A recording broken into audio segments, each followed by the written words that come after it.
everyone. Yes, I'm so sad. Why is that? What wrong? Yesterday, I cycled at my house. Suddenly, my sister ran to me. I shocked, then I hit a kitten. Oh, then what you do? My sister and I take the kitten to clinic. But sadly, the kitten died. Hi friends. Hi, Saiful. With that, I'm so sorry to hear about the kitten. By the way, friends, just now, I heard your conversation. And I think there's something wrong with it. What's so wrong? Yes, tell us. We want to improve ourselves. I think it's about your grammar, but I'm not sure which part. Let's call Miss Ju. Miss Ju! Miss Ju! Miss Ju! Ding! Oh, hi kids! Hi, teacher. So what's going on here? Teacher, can you help us? Yes, but why? We want to speak English, but we're afraid that we make mistake. Do you have any tips, teacher? Well, in fact, I do. But before that, you have to do your hand like this. And then close your eyes. Whoa, What's this? Well, this is graphistic. Graphy? What's that?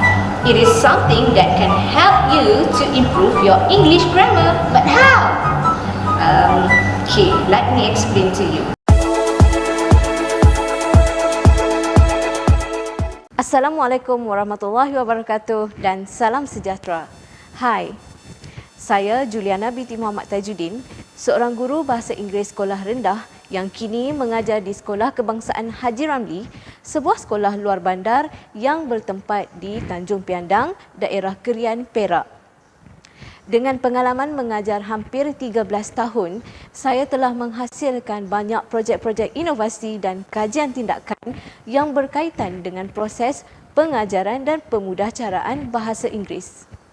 Dalam video ini, saya akan menerangkan dan membentangkan salah satu projek inovasi yang terkini, iaitu Graphy 2.0. Pada tahun 2018, saya telah mengambil inisiatif mencipta satu teknik yang dinamakan Graphy yang bermaksud Grammar at your fingertips. Teknik ini membantu murid untuk memahami dan menghafal beberapa peraturan tata bahasa yang sukar difahami dengan hanya menggunakan isyarat jari. Berpandukan teknik Graphy, pada tahun 2021, saya telah mencipta satu alat yang merupakan replika berbentuk tangan dan jari yang dinamakan Graphy Stick. Alat ini dapat membantu murid untuk memahami teknik Graphy dengan lebih jelas. Secara ringkasnya, alat Graphy Stick ini merupakan satu evolusi dan penambahbaikan kepada teknik Graphy yang telah dicipta sebelum ini.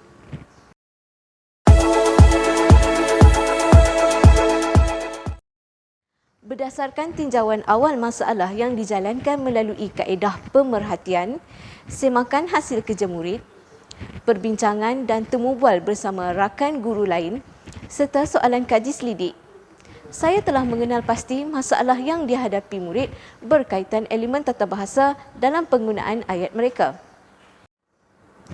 Dalam sedutan video yang disiarkan pada bahagian awal video ini, dapat dilihat beberapa kesalahan tata bahasa dalam perbualan murid-murid. Hi everyone. Yes, I'm so sad. Pertama, I so sad. Dalam ayat ini, murid tersebut tidak menggunakan linking verb am. Ayat yang betul ialah I am so sad. Kedua, Why is that? What wrong? Yes. why you sad. Dalam soalan ini, murid tersebut tidak menggunakan linking verb are, sedangkan soalan yang betul adalah why are you sad? Seterusnya, dapat kita lihat dalam gambar-gambar ini evidens sebenar kesalahan tata bahasa yang sering kali dilakukan murid semasa menulis ayat.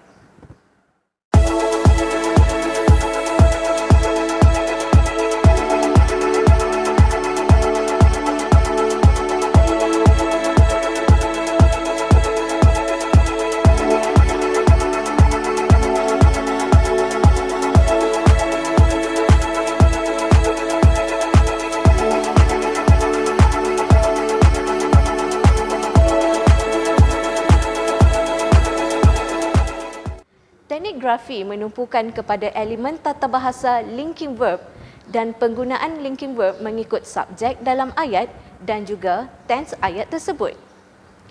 Linking verb merupakan perkataan yang digunakan untuk menghubungkan subjek dan predikat dalam ayat. Terdapat 3 kategori linking verb yang difokuskan melalui teknik ini, iaitu verb to be, verb to have dan verb to do. Konsep utama teknik grafi ialah murid perlu menghafal 11 isyarat jari yang mewakili 11 linking verb.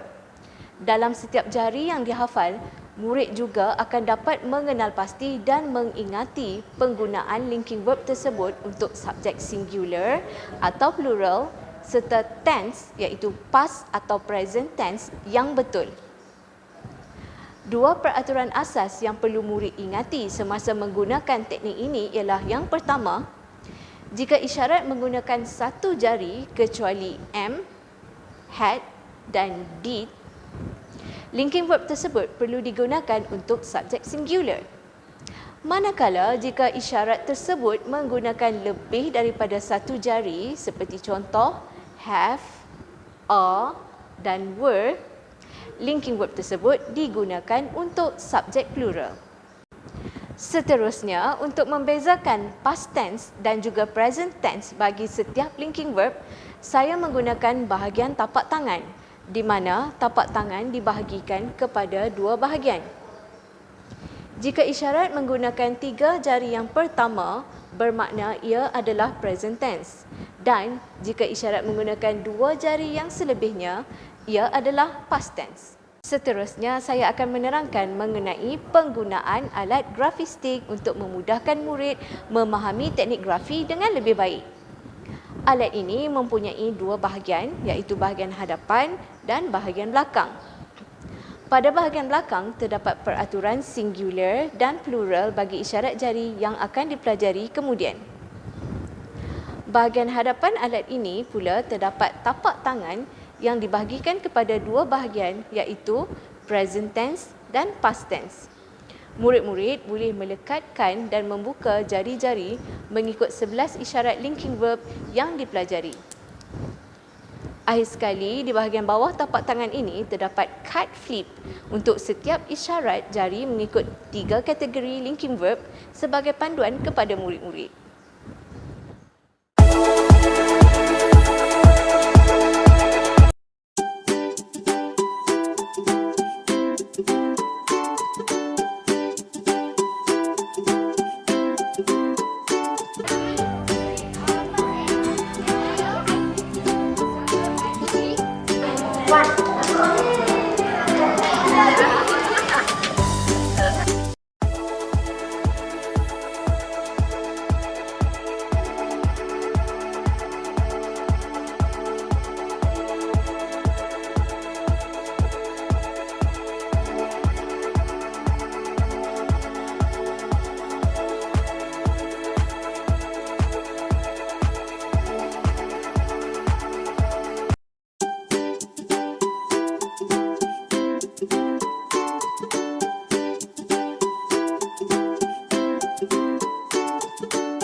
So kids, how do you find this technique? It's so great and helpful. I can learn a lot from this.